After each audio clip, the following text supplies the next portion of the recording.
Alors, ces formes symboliques qui nous façonnent, il faut imaginer aussi qu'elles nous façonnent aussi bien dans notre façon de ressentir les choses que dans nos systèmes de croyances, que dans nos systèmes de comportement. C'est-à-dire, en gros, qu'est-ce que je ressens, mes émotions, mes affects. Ne croyez pas une seconde que ces affects et ces émotions sont naturels, indépendantes de toute signification. Ça n'existe pas, ça. Enfin, pas chez les êtres humains. Chez les animaux, oui. Mais nous, on est des animaux un peu particuliers, on est pris dans le langage. Ça veut dire que depuis, même avant la naissance, on est déjà façonné par une série de significations qui nous préexistent et qui nous conditionnent. Songeons par exemple, il y a des études qui montrent très très bien que les mères n'allaitent pas les petits garçons et les petites filles de la même manière. Je parle aux mères de famille qui ont allaité des enfants ici. Évidemment, vous n'aviez pas ce sentiment-là, j'imagine. Pourtant, quand on fait des études très sérieuses là-dessus, qu'on filme les interactions, etc., de façon très très rigoureuse, hein, on s'aperçoit que pour les petites filles, eh bien, elles sont beaucoup plus réglées, si je puis dire. C'est-à-dire qu'on voit qu'il y a un phénomène de frustration qui intervient beaucoup plus fréquemment et beaucoup plus rigoureusement. Et puis, on donne à manger, on donne le sein à des heures plus régulières, pas à la demande, et puis on arrête, etc., etc. Alors que pour les petits garçons, on laisse un peu plus faire, hein, quelque chose de ce ordre-là. Bon, bien sûr, il y a des contre-exemples, vous allez me dire, hein, mais voilà, grosso modo, il y a quand même cette idée qu'il y a déjà des idées qui sont dans nos têtes, qui déterminent comment on se comporte avec l'autre, et que ceci vient marquer directement le corps. Hein. C'est-à-dire que quand on dit les différences entre les garçons et les filles, certes, il y a probablement de la biologie, mais il n'y a pas que de la biologie. Donc tout ça pour vous dire quoi? Tout ça pour vous dire que ce que l'on ressent est déjà pris dans un champ symbolique de signification. Par exemple, la manifestation des émotions varie d'une culture à l'autre. Il y a des émotions fondamentales, bien sûr, mais l'interprétation de ces émotions, quand on demande à quelqu'un comment il vit les choses, bien, il ne les vit pas de la même manière selon le contexte dans lequel il a évolué. Toujours en tête cette histoire, par exemple, que lorsque les soldats américains ont déboulé en Europe à la Deuxième Guerre mondiale, les soldats qui draguaient les filles en Angleterre, en France, etc., trouvaient que les réactions au flirt, les réactions émotionnelles, étaient différentes. Hein, ça, la question de la pudeur, la question de... etc., etc. Donc ce sont des émotions, hein. Rougir, ça c'est le corps qui rougit. Mais tout ça c'est déjà pris dans de la culture. Donc ce que l'on ressent est déjà pris là-dedans. Ce que l'on croit, bien sûr. Évidemment, si je suis un être humain qui vit au Moyen-Âge, je vais avoir une tendance à penser les phénomènes religieux un peu différemment que si je suis né au XXe siècle. Ça ne veut pas dire que je ne vais pas trouver des gens qui pensent les phénomènes religieux tout à fait de la même manière, mais leur système de représentation va être très très différent. Donc les systèmes de croyances sont aussi déterminés par ces formes symboliques. Mais aussi à quoi on se conforme. Les questions de morale qui sont relatives à nos sociétés. Et on va voir que les questions de morale, aujourd'hui, du fait de ces transformations sociétales, connaissent un déplacement. Alors, on entend des fois, oui, jeunesse, immorale, tout ça, morale. Je crois pas du tout à ça. Dans les diapos que vous avez montré tout à l'heure, il y avait des phrases qui étaient tout à fait... qui allaient complètement à contre-courant de cette idée-là. Et on va voir que la question n'est pas une question de morale, c'est une question d'éthique. C'est qu'on est en train de passer, effectivement, avec la jeunesse, et c'est une bonne nouvelle, je trouve, de problèmes moraux à des problèmes d'éthique. Bon, on va y revenir à ça. Alors, aussi, ce que je vais vous le raconter maladroitement, parce que, comme c'est en train de se passer, on a un recul extrêmement mince, quoi. Hein. Donc, forcément, on va dire les choses, mais pas très juste, quoi.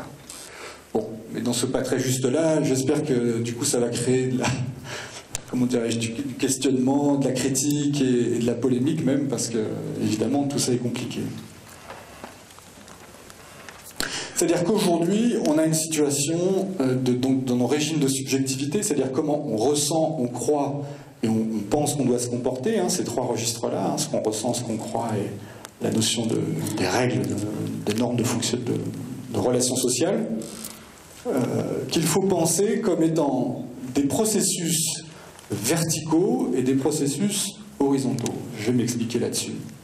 Mais avant de m'expliquer sur ces processus verticaux et horizontaux, je voudrais juste dire qu'on n'est pas passé d'un monde qui aurait été vertical à un monde horizontal, comme ça, le 30 juillet, je ne sais pas quelle année, à 15 heures. C'est-à-dire que c'est un processus très très lent, hein, qui s'accélère, mais qui se constitue, voilà, et qui se constitue selon les modalités socioculturelles très très différentes. Hein. C'est-à-dire que comme on est dans une société masse médiatique, la connexion avec les vecteurs, ce qui transmet ces normes culturelles, hein, sociétales, qui se transforment, évidemment, plus on est en connexion avec ces vecteurs de transmission, plus, évidemment, ces normes sont embarquées, si je puis dire, par le psychisme des personnes. Donc ça veut dire quoi? Ça veut dire qu'aujourd'hui, on va avoir dans des groupes, y compris dans des familles, dans une même famille, hein, en fonction du niveau de connexion avec les sociétés mass médiatiques, des vecteurs de transmission de ces normes symboliques très très différentes. Donc imaginez une famille, mais imaginez un groupe social, imaginez des environnements socio-économiques, imaginez le rural, l'urbain, etc. etc. C'est-à-dire, tous ces paramètres-là font qu'aujourd'hui, on n'a pas du tout un monde social qui serait un monde social uniformisé avec voilà, des processus verticaux horizontaux qui seraient totalement égaux partout. Pas du tout. On a une sorte de millefeuille avec, selon les thématiques, c'est-à-dire si on est dans l'éducation, si on est dans l'économique, si on est dans le politique, si on est dans la famille, si on est dans le réseau social, etc., entre pairs, on va avoir des processus verticaux horizontaux très très différents. Alors, qu'est-ce que c'est ces processus verticaux horizontaux? Je crois que je reviens à mon idée de la Révolution française, forme religieuse, forme politique, forme familiale. On est dans un monde vertical pour une idée très simple, c'est que nous avons Dieu qui est tout en haut, hein, qui est une sorte de transcendance au-delà de nous, hein, c'est-à-dire il y a le monde humain et le monde divin, pour faire simple, et donc on a de fait une verticalisation des processus psychiques et sociaux. C'est-à-dire que le Dieu qui est au-dessus, et nous on est en dessous. Hein, notre Père qui est aux cieux, il n'est pas dans les souterrains, c'est-à-dire qu'il est aux cieux, là-haut. On est dans un monde vertical. Dans un monde vertical, dès que vous établissez une différence, vous établissez une hiérarchie. Hein? Regardez, si vous...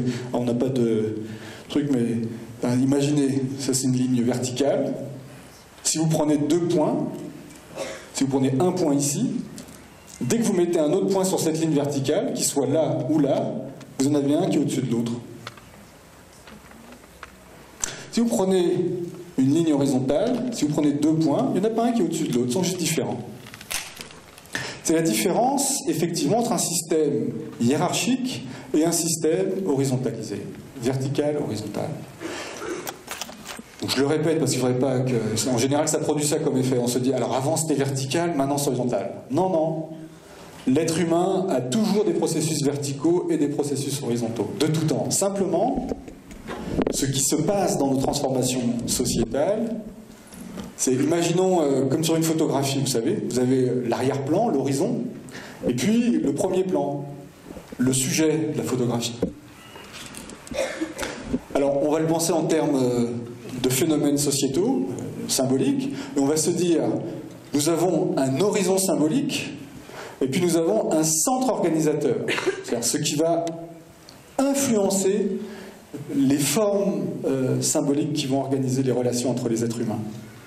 Mais on va dire qu'on est passé d'un monde où la verticalisation était le centre organisateur et l'horizontalité des processus était l'horizon de ce centre organisateur, avec un déplacement de la focale où aujourd'hui, le centre organisateur, c'est l'horizontalité et l'horizon de nos processus, c'est la verticalité.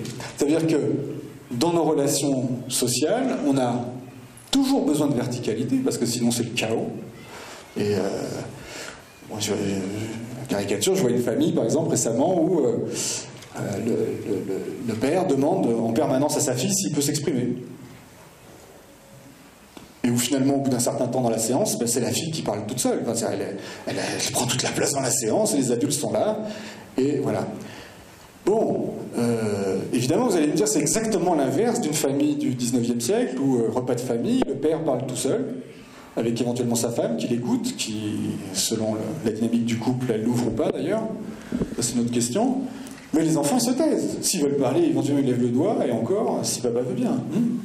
Donc on voit bien le processus verticalisation, horizontalisation, c'est-à-dire comment on a changé de centre organisateur, hein, on le voit très nettement.